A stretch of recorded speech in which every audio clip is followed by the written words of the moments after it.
you know, I love my sister more than anything, and I was the younger sister, and she was much more protective and very more of like a type A personality, and like very like helped, like sort of guided me through all the moves and all that stuff. And I think that I just sort of put that into their relationship because it seemed like, oh, you know, they're moving to a new country when they're kids. You just have one another, so you'd have this bond that is tighter than a normal, not, you know, maybe not than a normal, but just a very tight sibling relationship. Sure. And there's certain roles that you get instilled with you as a kid that just sort of, I'm just using my imagination. Like, I'm not an expert, like, you know, and I don't know them, but like, I just sort of used my imagination and thought, like, well, what would you do if your kid brother was a genius and you had to, like, protect him? You know, like, how would you feel? And what would that role be like, you know? And when would it start to be a drag? And when would it be like, and you love each other so much that it's, and you're in a band together. I mean, that's a lot of togetherness. It's a lot. And yeah. Now, obviously, replicating Roth is huge. You know, he's different. He's like a very well-known personality. Yeah. Whole vibe and body language and he's got a whole rhythm that goes to him. Yeah. How did you so fun to write. Yeah, how did you go about casting him, and what made you choose Megan? Megan and I have acted together in quite a few things, and I was in her last play, and it was just like, I was just a very random thing. I just knew, it was just one of those, like, you know, we've been working on this play together for like 3 years, with Margot, me, and Megan, so like, it was always going to be her. Wow. And writing Dave was so much fun. It was so much fun. Just, you find the rhythm, and then you can just go, and there was so much stuff that got cut out. Really? I was like, oh, yeah, so much stuff had to get cut out. But, like, that was a real joy. That was a real joy. What was stuff that you cut out? Like, what was an example? Like, what areas did you get into? Oh, like him talking about martial arts as a kid, and, like, just, like, monologues about just different, because I would just start writing in Dave's voice, and it would just go on and on and on and on. That's the way he is, yeah, I mean. Yeah. So there was a lot of stuff like that just had to get trimmed out. But, In terms of getting back to the gender role reverse, what do you think having females play males, okay, there's something about it that brings out an element that males wouldn't be able to bring out about themselves. Because sure. There's a comedic thing. There's also, like, you know, like there's certain things that you guys are doing that guys would never be able to pull out, that you see from your perspective as a female, that you can definitely work with as a body movement, a stance, a head tilt. I mean, you know, different things like that you captured. I think that there's an absorption there that like an average guy actor could maybe wouldn't pick up on because they're of the same gender. Well, I think that's one reason why the Atlantic wanted to do the play, because it was interesting, and especially, like, I think if guys had been in the play, it might not have been right for where we are now in theater, you know. And I'm not saying this with any judgment at all. It's just that sometimes you need someone other than yourself to really, like, show the truth of something sometimes. Yeah. I'm trying to think of another example of that. Oh, are you familiar, I'm sure you are, with the playwright Tennessee Williams? Sure, of course, yeah. Of course, everybody is. So it took this Australian company came and did this production of Streetcar Named Desire. Okay. And they were able to do it in a much more effective way than the American productions, because they could actually see it objectively and play all the melodrama and play all the nuances. And it was like one of the best productions of Streetcar people had seen in a really long time. Also, Kate Blanchett was in it, which helped. But I think sometimes, like, other people can, like, show us who we are sometimes. Yeah. And now, Omar, is it Omar or Omar? Abbas. How do you say his name? Who?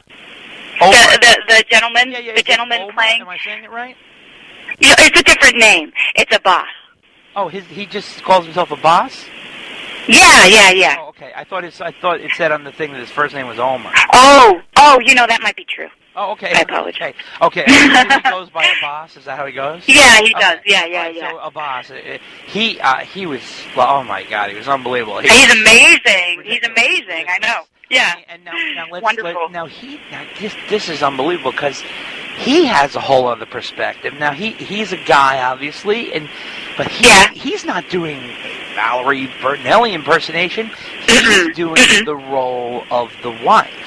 And what he did do in a comedic way, but he also had a message in the sense that, you almost got the feeling like, hey, she wanted a marriage.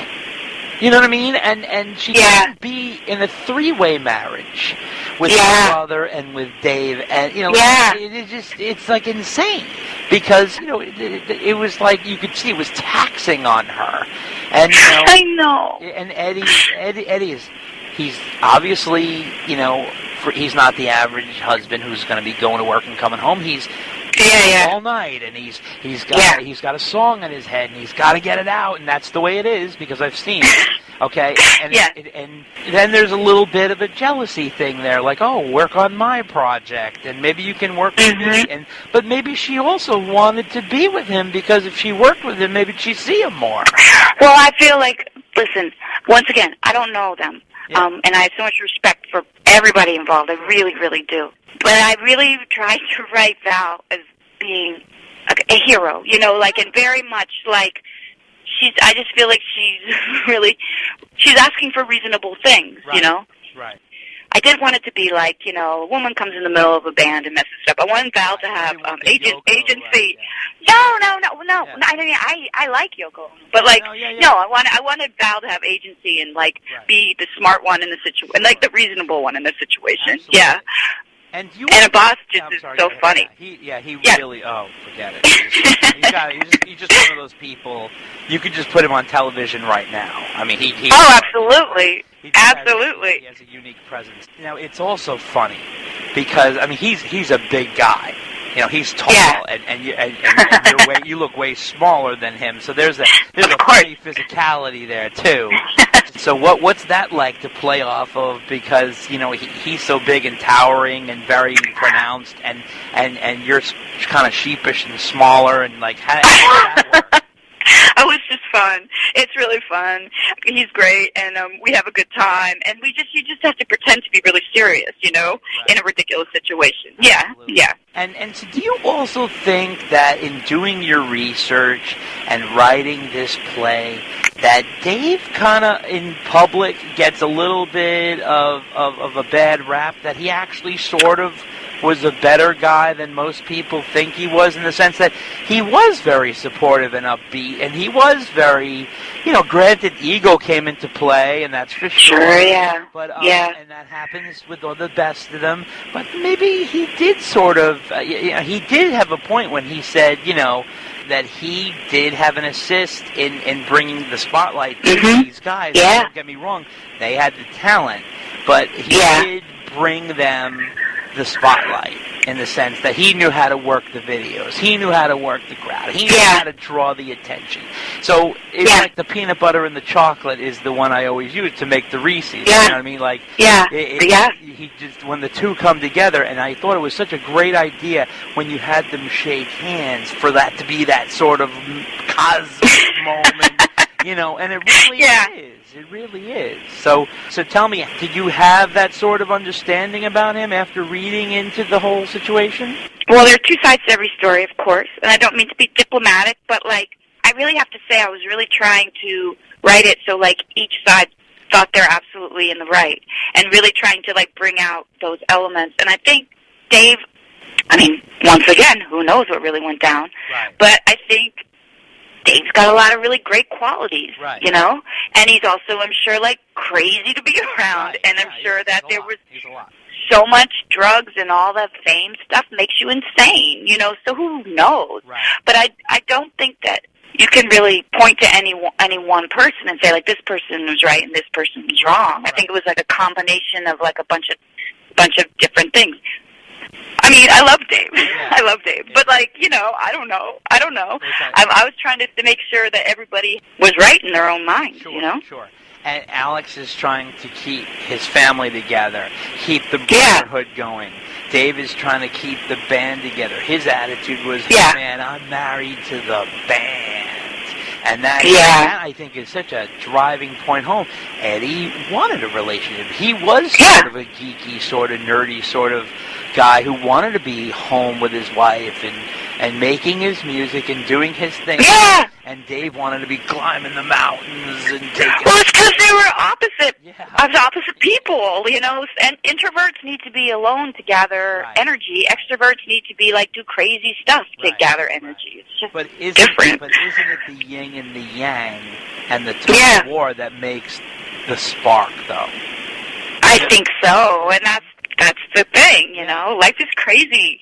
It doesn't make sense. It doesn't make sense. Yeah. It doesn't make any sense. Yeah. So if someone were to ask you, how would you describe Ed and Dave's relationship? How would you summarize it? I would say that there is something that happens musically when they're together that is satisfying in like a very, very, very deep way. Right. And I think that there is like, I mean, I don't know them, but I think that there's probably a limited amount of time they can stand to be in a room together. Yeah. I think there's probably like a 2-day grace period, and then they need to get some space, you know? So that's it.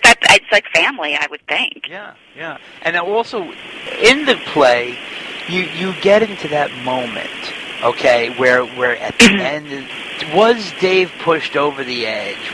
Did Alex tip him off? It seems like there's almost fault on both sides. Yeah. Well, I made up. It's like that's where the magical realism comes in, because when you're writing something, you have to there has to be a specific climax, and there has to be so you're just a lot of, you know, I don't know what went down. There's a lot of, but who knows? As I was writing it, I just really tried to think that everybody had different agendas, and they just all crashed together at the wrong time. You know, in front of a bunch of people, in front of millions of people. In front of the world, So, exactly. You do a wonderful job handling the Michael Anthony situation. What made you choose not to bring Mike in and use it as a running joke? And that's nothing against him, but nothing against him. As the position, which became, I mean, it was like just probably 4 good, strong laughs in regards to that scenario. Like, okay, Michael Anthony, stay out of this, or when the picture falls off the wall, things along, or you know, the guy who has a golden voice and a mullet that will last for 20 years. I mean, it was brilliant, really well done. So thank you. That's sort of that's going up to a painting and saying, you know what, I'm using 2 touches of blue here, and that really adds to it. You know what I mean? So what made you use it in that capacity? I was trying to start writing a play, and it was really hard. There's so much history, and there's so many characters. I was trying to write about, I just was like, I just can't handle all these people right now. I just thought of it really fast, and it just happened that way, and then it worked. Yeah. So a lot of this stuff isn't premeditated, you know. Right. Once again, I didn't know I had so many people would be interested, so I was just going off the seat of my pants and just writing stuff for myself that I thought was funny or true or whatever, you know. Absolutely. So. And also, in terms of Gary and Sammy, you also handled that in a specific way. Now, there's many years involved with those. Yeah, I know. Saying, all right, this is what we're going to do. We're kind of fast forward here. We're going to get a little joke here about Gary, a little joke here about Sammy, but we're going to fast forward because we got to keep the Dave and Eddie train rolling. Is that the way it worked? Yeah. That is exactly the way it works. Absolutely. And with all due respect, I just can't express enough, and especially the fans out there, how much love and respect was put into this play. Everybody around it, you know. Yeah. Okay. Good. So now, how is the crowd reacting? And the reason I ask is because I had a grand old time sitting there because I'm watching you and your vision of something that I love, and you're doing 2 things, okay? And I don't know how you did this, but you did it well. So you brought out the dramatic elements, and you made them comical, but then you also had the heart. That is such a tight rope to walk.